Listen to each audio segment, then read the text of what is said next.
नमस्कार, मैं ओम श्रीकृष्ण रंजन पात्र फ्रॉम कृष्णा स्वीट्स।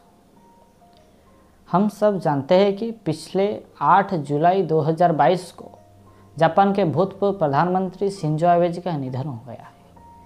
जब वो एक चुनावी सभा को संबोधित कर रहे थे, नारा शहर में एक 41 वर्षीय युवक ने उनको पीछे से गोली मारकर वहां पर बेहोश कर देता है और बाद में उनको जब अस्पताल लिया जाता है वहीं पर उनको मृत घोषित किया जाता है। उसके बाद सारे राष्ट्र से उनके लिए शोक संदेश आता है। भारत से भी नरेंद्र मोदी जी ने और भी कई बड़े नेताओं ने उनको श्रद्धांजलि दी है। जापान के सबसे अधिक समय तक प्रधानमंत्री रहने वाले व्यक्ति थे शिंजो आबे जी। 2020 अगस्त के महीने में उन्होंने अपने पद से इस्तीफा दे चुके थे, कुछ स्वास्थ्यगत कारण का हवाला देकर, और 2021 में राजनीति में सक्रिय हुए और उसी कड़ी में वो एक चुनावी सभा को संबोधित करने आए थे और उस दौरान उनकी जान चली गई। दोस्तों, ये जापान की पहली घटना नहीं है। उसके पहले भी 1932 में ऐसी ही घटना हो चुका है। जापान के पूर्व प्रधानमंत्री यूनिकाई सुएसी को इस तरह गोली मारकर उस समय हत्या कर दिया गया था।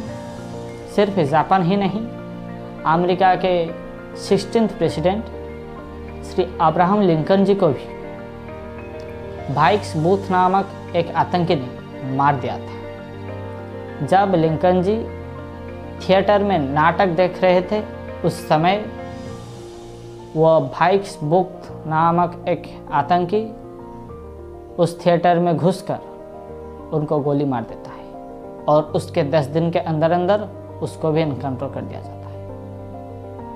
अमेरिका के 35th president John F Kennedy, उनको भी हत्या कर दिया जाता है।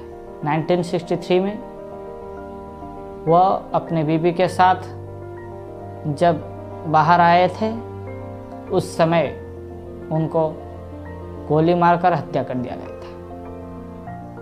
अमेरिका जैसे शक्तिशाली राष्ट्र में दो बड़े बड़े पद से जो ताल्लुक़ रखते थे, अब्राहम लिंकन जी, जॉन कैनेडी जी, उनको इस तरह से मार देना उस समय में बहुत ही चर्चा का विषय बना हुआ था। आज तक कैनेडी जी का मृत्यु का रहस्य उन्मोचित नहीं हो चुका है। पाकिस्तान के पहले राष्ट्रपति जो थे, माफ करना प्रधानमंत्री जी, लियाकत अली खान, उनको भी 1951 में हत्या कर दिया गया था। रावलपिंडी में जब वो एक चुनावी भाषण दे रहे थे, उस वक्त उनको गोली मारकर हत्या कर दिया गया था और वहीं पर मौजूद पुलिस कर्मियों ने उस आतंकी को एनकाउंटर कर दिया गया था। पाकिस्तान के पहले महिला प्रधानमंत्री श्रीमती बेनजीर भुट्टो, उनको भी अभी हाल ही में 2007 दिसंबर के महीने में उनको मार दिया गया था। वह भी जब रावलपिंडी से संबोधित करके लौट रहे थे, उस वक्त उनको मार दिया गया। इसके चलते भारत में भी ऐसी एक घटना हो चुका है। इंदिरा जी जब भारत के प्रधानमंत्री थे 1984 में, उनके जो 2 बॉडीगार्ड थे, सरदार बेअंत सिंह, सरदार सतवंत सिंह, वो लोग इंदिरा जी को मार देते। इंदिरा जी ये बोलकर चले गए कि ये तुम क्या कर रहे हो। सरदार बेअंत सिंह का जेल में ही निधन हो गया और सरदार सतवंत सिंह को 1989 में फांसी के फंदे में चढ़ा दिया गया। ये बात यहीं पर ख़त्म नहीं होता है।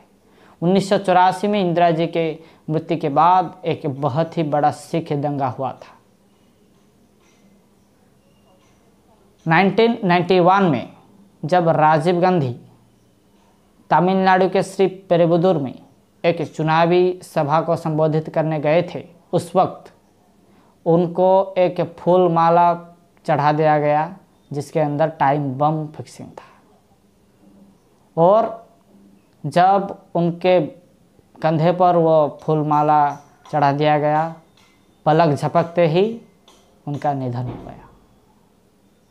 ये जो दो बड़े घटना आज तक के इतिहास में भारत में बहुत ही दुखद और आश्चर्यजनक है।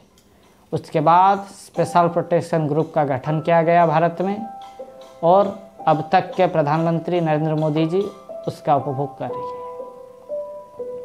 शिंजो आबे जी से यही ख़त्म नहीं हो जाता है कि उनका निधन हो गया।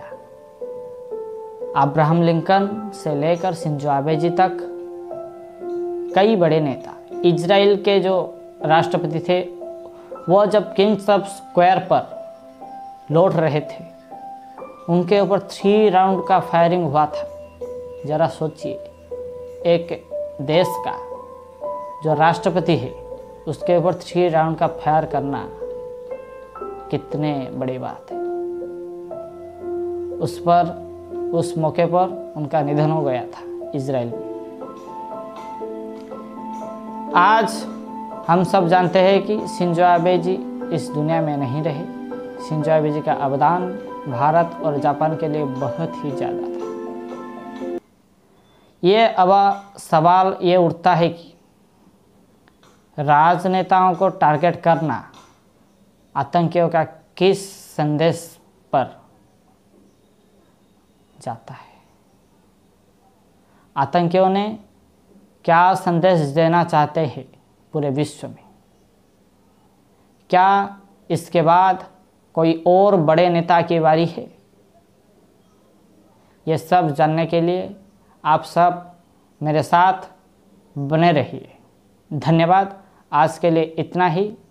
और अंतिम में शिंजो आबे जी को मैं मेरी और हमारी भारत की तरफ से श्रद्धांजलि देता हूं और उनके आत्मा की सद्गति कामना करता हूं। धन्यवाद।